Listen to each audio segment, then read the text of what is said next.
Hi there, welcome back to another episode of Psych Snippets from Sarah Reed. I'm Dr. Sally Richards. Dr. Brittany Hayden.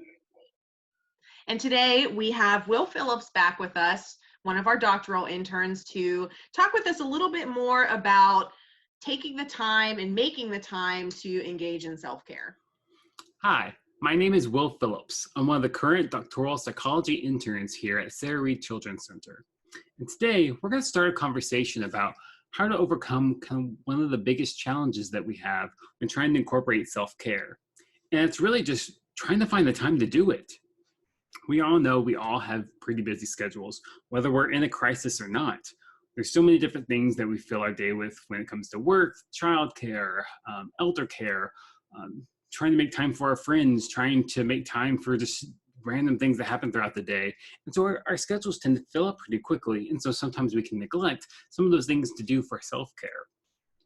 And so just kind of as a reminder, as we're trying to do some of these things, I'm going to present to you a couple of different things that we can try and some different things that help us be able to navigate. But the hard thing is that there's not really a set framework for this to be able to work for everyone, because everyone has different needs, everyone has different priorities.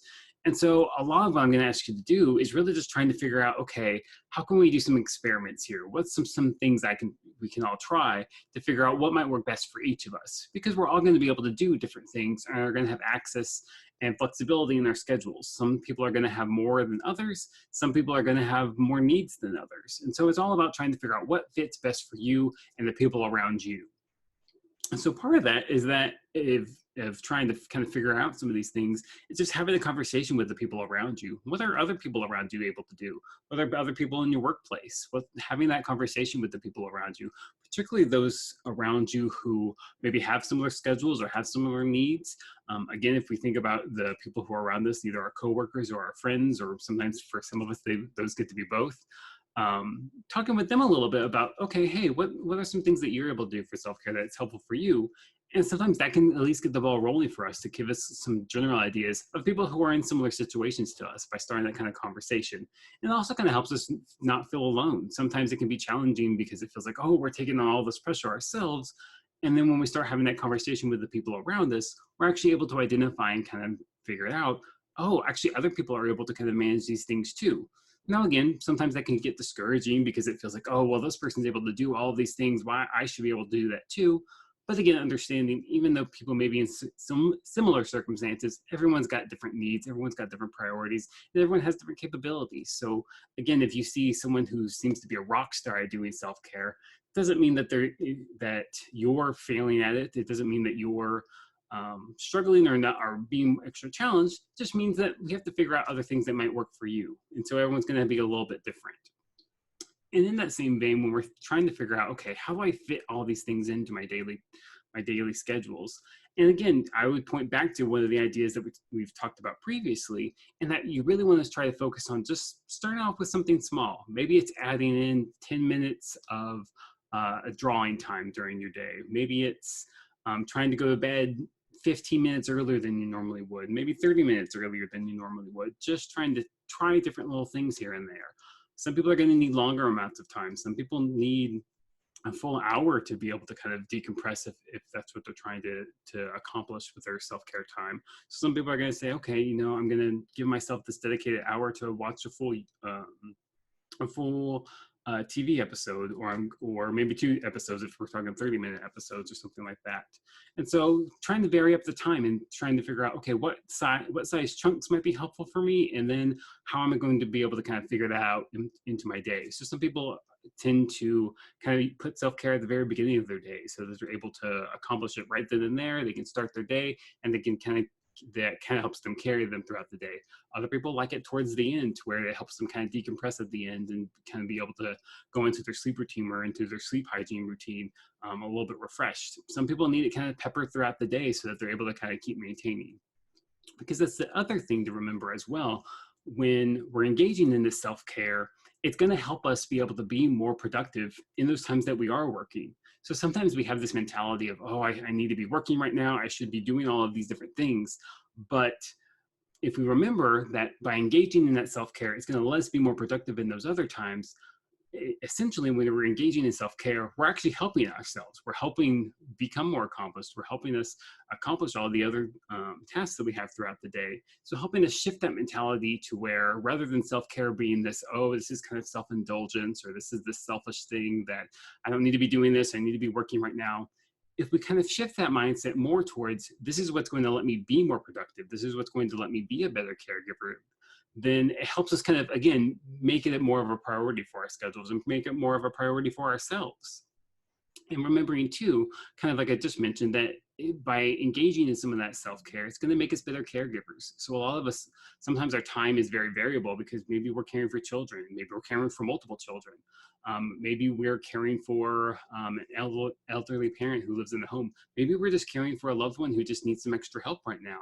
And remember, by engaging in that self-care, it's going to make us better caregivers. It's going to help us be in a better mood. It's going to help us be able to regulate our own emotions, so that if they're having some emotional needs, we're going to be better able to kind of care for them in that way.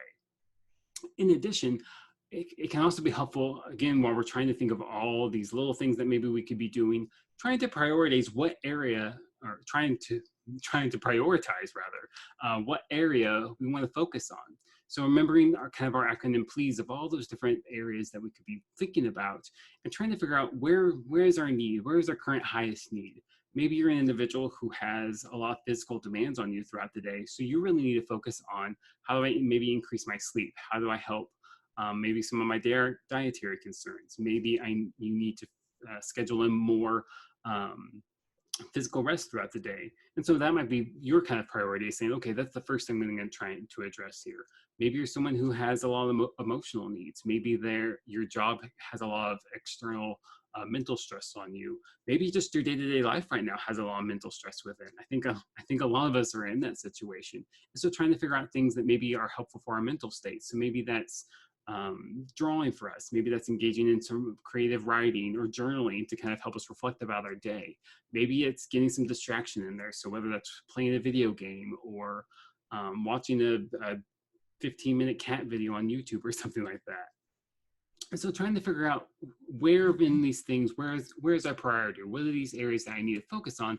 And that again helps us kind of narrow it down to say, okay, obviously I'm not going to be able to accomplish all of these things all at once. Where are my priorities? Where can I start as we kind of start that experimentation process?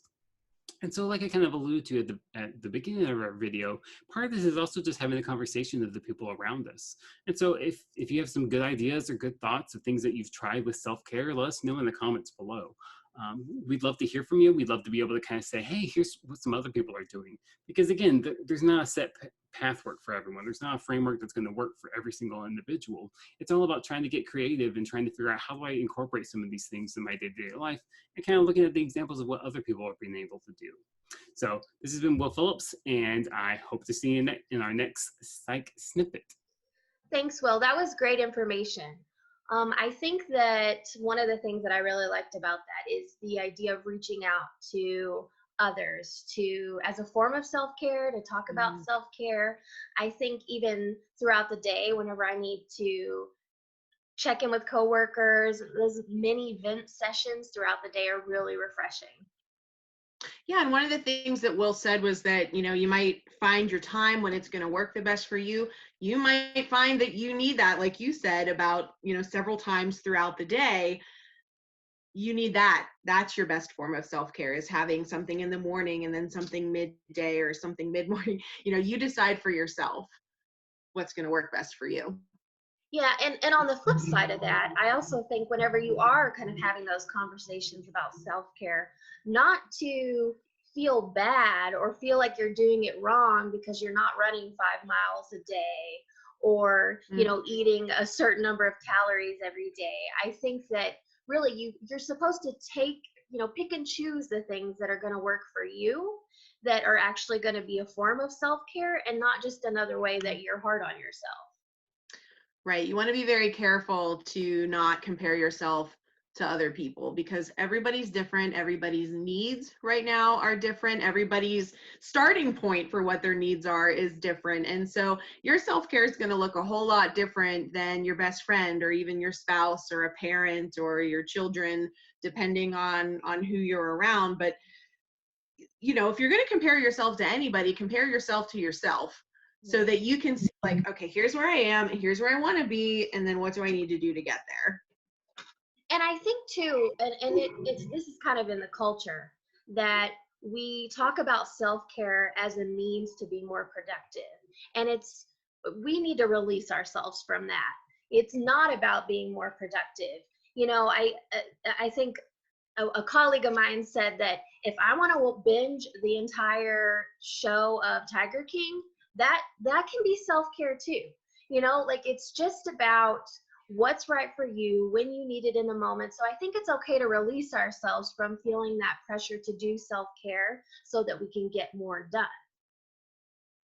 Right. And I mean, even though that might be an effect of self-care and that could be a motivating factor for us to engage in self-care, that's not really the reason why we're doing it. And that, you know, got me thinking about how, you know, we tend to prioritize self-care much lower than other things in our life. And I think we just feel as a society very compelled, I know I do, to work super hard, to get all of these things done, to present in a certain way.